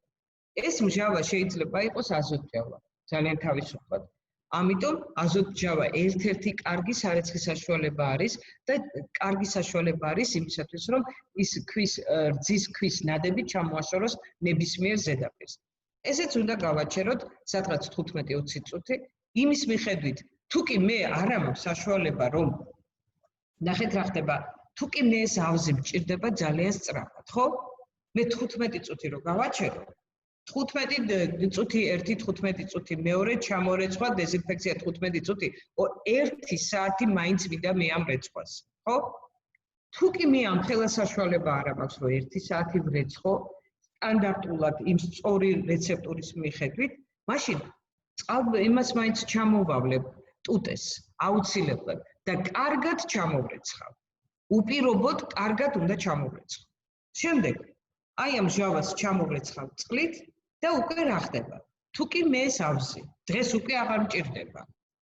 ამ შემთხვევაში მე არ ვაკეთებ მის დეზინფექციას. მაგრამ თუ კი მე ეს ავზი მჭირდება, შეიძლება სულად სხვა პროდუქტისთვის, იგივე პროდუქტისთვის არა, იგივენაირი პროდუქტისთვის არა. ამ შემთხვევაში მე ვიწყებ მის დეზინფექციას. დეზინფექციის საშუალებები არსებობს ძალიან დიდი რაოდენობით, სხვადასხვა კონცენტრაციით გამოიყენება და ეს პირდაპირ მწარმოებელს აქვს მითითებული, როგორი პროცენტობის უნდა მოხდეს ექსპოზიციას რა დროს ჭირდება, ეს ყველაფერი არის გაწერილი. მაგრამ არსებობს ასევე ძალიან მარტივი საშუალება და რასაც ეძახიან კლასიკა. ეს არის წყალბადის ზეჟანგი. მითი ამ წყალბადის ზეჟანგით დეზინფექცია. ამასაც მივაფქვევთ, დავტოვებთ მინიმუმ 15 წუთი და ჩამოვრეცხავთ წყლით. აი ეს არის სრული რეცეპტურა რეცხვის. და რეცხვა არ არის აი ეს წყლის მიშვერა, ეს ერთი ჩამოვლება და არ დავინახე და всё გავრეცხე. საქმე იმაშია, რომ ჩვენ მიკროორგანიზმებს როგორც გითხარით, ვერ ვხედავთ, მაგრამ მიკროორგანიზმების არსებობის შედეგს ჩვენ ყოველთვის ვხედავთ უკვე შემდეგ პროცესებს. ამიტომ ის რომ ჩამოვრეცხეთ და მასზე ყველის ნარჩენი და ხაჭოს ნარჩენი და ნადუღის ნარჩენი არ ვნახეთ, ეს აბსოლუტურად არ ნიშნავს იმას, რომ ჩამოირეცხა. რეცხვა არის აი ეს 7 საფეხურია. აი ეს არის აუცილებლობა. ეს არის ის, რომელიც უკვე თქვენ აპრიორში გარანტიას გაძლევთ იმისა, თუ კარგი ნედლეული გქონდათ, კარგი ტექნოლოგიური პროცესი გქონდათ, გექნებათ შესაბამისი იდეალური პროდუქტი, რომელიც გაუძლებს ვადას და რომელსაც არ ექნება ის წვნები, რომელიც შეიძლება გქონდეს ნებისმიერ შემთხვევაში ერთი პროცესის შემდეგ, დასრულების შემდეგ უცებ რომ მეორეს იწყებენ და მეორე ერთი მირაკავს, იცით რა არისო? აი პირველი ყველიდანო ძალიან სწრაფადო ისა დიდხანს ვერ ვიღებო სასულუგუნესო. მაგრამ მეორე და მესამედანო ეგრევე უკვე ისამაქვსო სასულუგუნე მასაო. და რეცხავთ მეთქიავს რო ვკითხე. კიო ჩამოვავლებო წყალს. და სასულუგუნე მასა რა ხდება მერე? პირდაპირ იწყებს გადამჟავებას და სხვათა შორის ვინც მეგრელია მათ ეცოდინებათ ესეთი ცნება არსებობს მე ბებიესგან გამიგია ბუჯგა ყველი. ანუ ყველი რომელიც გადაზელილია დაგვიანებულად და მას ის ფენები არ აქვს. და სხვათა შორის კიდევ ერთი რაღაც მინდა გითხრათ სულუგუნთან დაკავშირებით მე მახსოვს ზედმეტი გადამტიფებულია. ხო. დიახ და ესეთი ის არის რა ქვია მე ესე გამიგია რომ ადრე ხალს ესე ადარებდნენ სულგუნის ყველვითო გაპრიალებული ქალი არისო, აი ლამაზი არისო. ანუ ის პრიალა ზედაპირი რომელიც უნდა გქონდეს სულგუნს ამ შემთხვევაში უკვე აღარ მიიღება. და წარმოიდგინეთ უკვე ჩვენ ნედლეული რომელიც მოვიპოვეთ, რომლისთვისაც ყველაფერი გავაკეთეთ რომ ქონოდა, უკვე ეს ნედლეული არ აქვს. დავკარგეთ ეს ნედლეული რეალურად, გავაფუჭეთ, ჩვენითვე გავაფუჭეთ ეს ნედლეული, რომელსაც შეიძლებოდა იდეალური პროდუქტი მოეცა ჩვენთვის.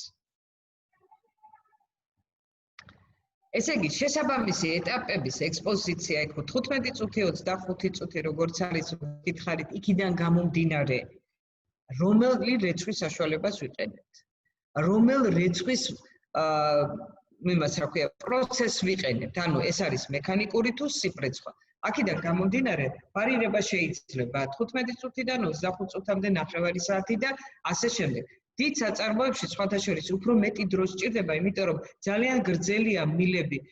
სიპრეცხვის სადგური არის ერთ ადგილას და სულ ბოლოში არის თქვათ დასაფასოებელი დანადგარი, რომელიც სიპრეცხვით უნდა გაირეცხოს.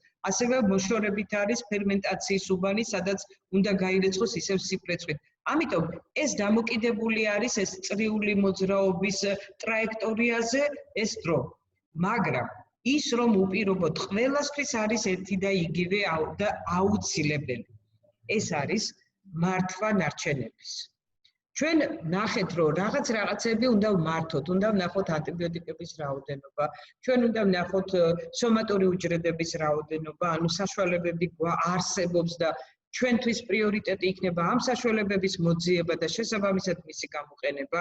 ჩვენ ნახეთ ზედაპირის მონიტორინგი, მიკრობიოლოგია, ის ჩვენ რაც ვნახეთ, ATF ტესტები, ეს რაც განახეთ, ეს არის მიკრობიოლოგიური გაბინძურების ტესტები, შემამოწმებელი ტესტი.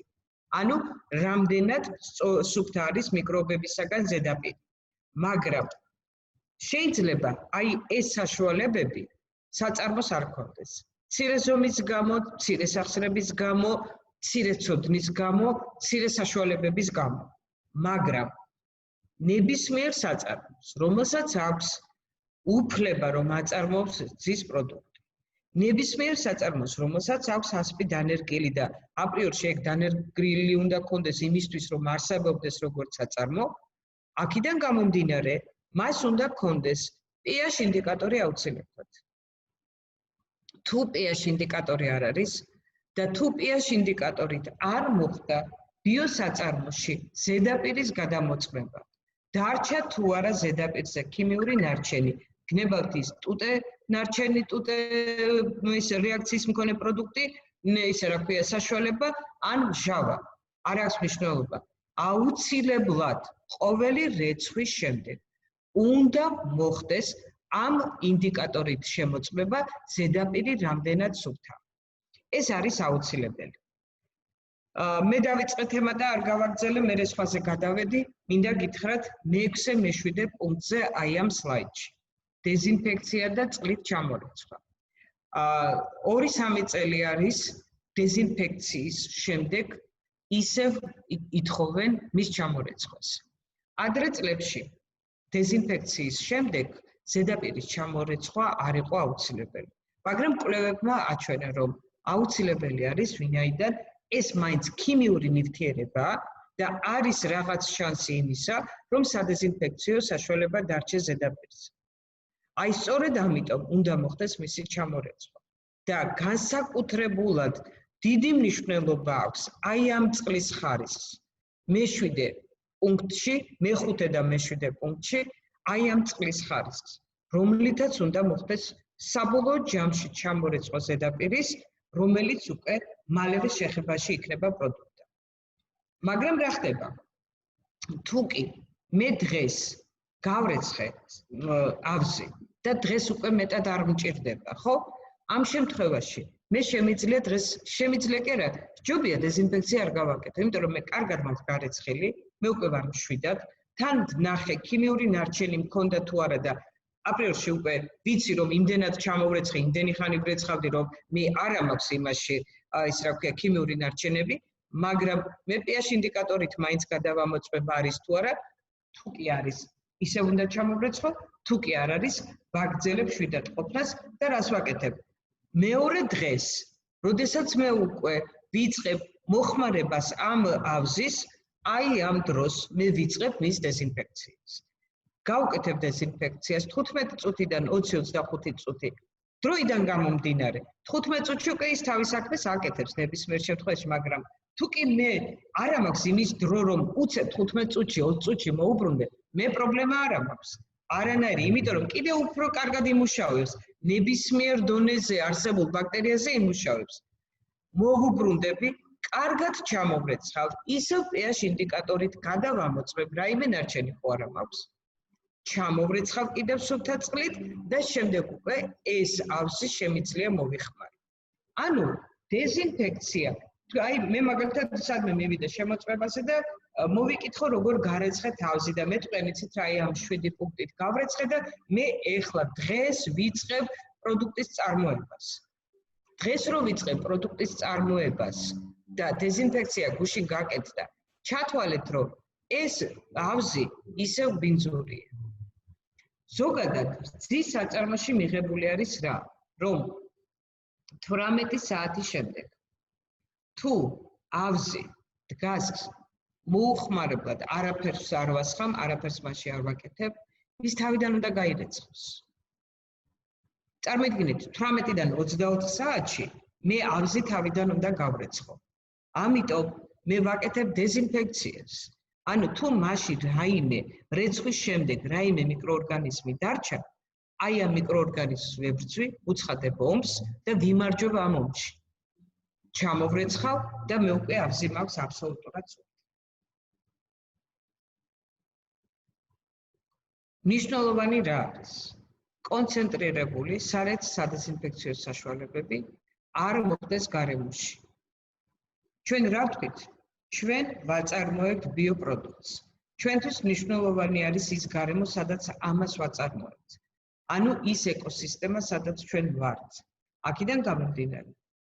ისევ და ისევ დაუბრუნდები იმ წინა სლაიდებს და ვიტყვი, რომ არ აქვს მნიშვნელობა, რომელ ეტაპზე ვარ, რას ვაკეთებ.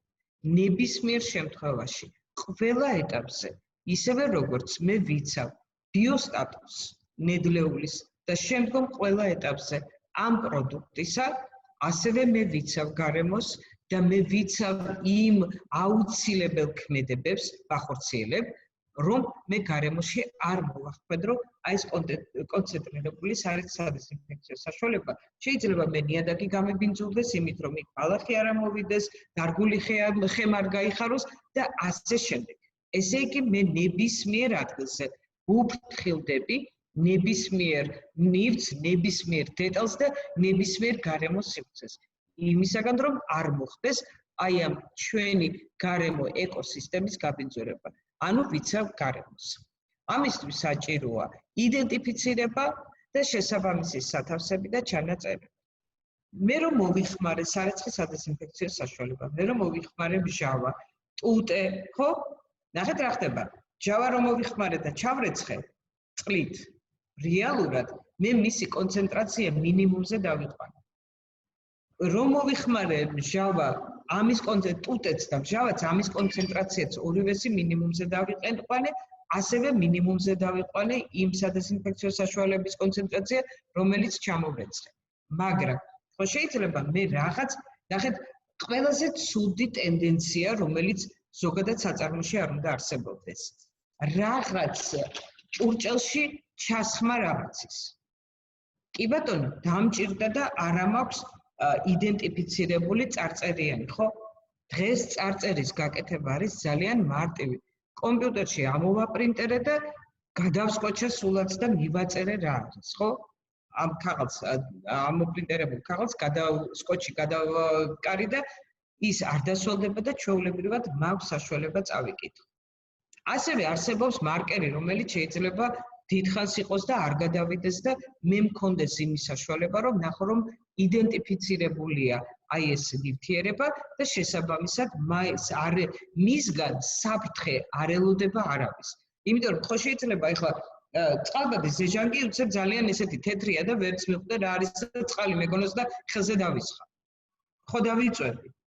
და ასევე დავასხი სადღაც გარეთ, არ მინდა ეს წყალი, ღვინო უნდა ჩავასხა და გადავასხი და რა გავაფუჭე ის არეალი, სადაც ეს დავასხი. ამიტომ მე ყველა ეტაპზე აბსოლუტურად ყველაფერს უნდა გავუფრთხილდე.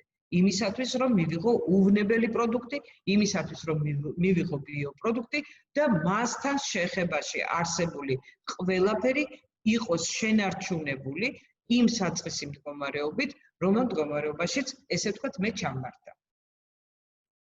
ესე იგი, დღევანდელი თემის და დღის რეზიუმე რა არის, რომ მე ვამზადებ ბიორძის მისაღებად საწარმოს, მე ვამზადებ საწარმოს ბიოპროდუქტის საწარმოებლად და ამისათვის ვახორციელებ რეცხვა დეზინფექციას ინტენსიურად და ამისათვის ვახორციელებ ნიშანდებას აბსოლუტურად ყველაფრის ინვენტარისა, რომელიც უნდა გამოვიყენო, უნდა იყოს ინვენტარი იდენტიფიცირებული, რომელიც წვრილ-წვრილია განსაკუთრებულად ბიოპროდუქტისათვის, მაგრამ ის რაც საერთოა ბიო და არა ბიოსთვის. Აი აქ უნდა მოხდეს მისი ნიშანდება, ანუ იმ საკიდე და იმის რა ქვია, კაუჭიანი წარწერით უნდა მქონდეს აუცილებლად მე იდენტიფიკატორი, რომელსაც ყველა მილზე, ყველა ავზზე დავკიდებ, რომ არავის არ შეეშალოს და ბიოს როცა ვამზადებ, არაბიო არ გაკეთდეს. ძალიან მარტივი არის ბიოს შემდეგ არაბიოს წარმოება. არანაირი პრობლემა არ არის. შეგიძლიათ მიყვეთ პირდაპირ. თუ კი რძე არის ისეთი, რომ შენახვას ექვემდებარება და დააცდევინე ბიოს წარმოებამდე და შემდგომ უკვე ძალიან მალევე შეიძლება მისი გადამუშავება, აი ამ შემთხვევაში უკვე შეგიძლია იმ ინვენტარის გამოყენება, რომელიც გამოიყენე გარდა ყველის ფორმებისა. და გარდა, ვთქვათ, ხაჭოს თუ აკეთებ ხაჭოს სტომრისა, აი ამის გამოყენება არ შეგიძლია. მაგრამ სხვა დიდი ავზების გამოყენება შეგიძლია არაბიოსთვის, მაგრამ არაბიოს შემდეგ ბიოსთვის ამას ვერაფრით ვერ გამოიყენებ, ეს უნდა იყოს ცალსახი. აი ეს დღევანდელი დღის თემის რეზიუმე ეს არის. ბიო არის განსაკუთრებულად მომზადებულ სივრცეში, განსაკუთრებულად გარეცხილ ინვენტარში ნაწარმი პროდუქტი, რომლის შემდეგ თავისუფლად შეიძლება არაბიოს წარმოება, პირდაპირ იგივე ინვენტარით თუნდაც გაურეცხავად ან ერთსაფეხურიანი გარეცხვით. მაგრამ არავითარ შემთხვევაში ესე არ შეიძლება ბიოს წარმოება არაბიოს წარმოების შემდეგ. თუ კითხვები გაქვთ, მე მზად ვარ გიპასუხოთ.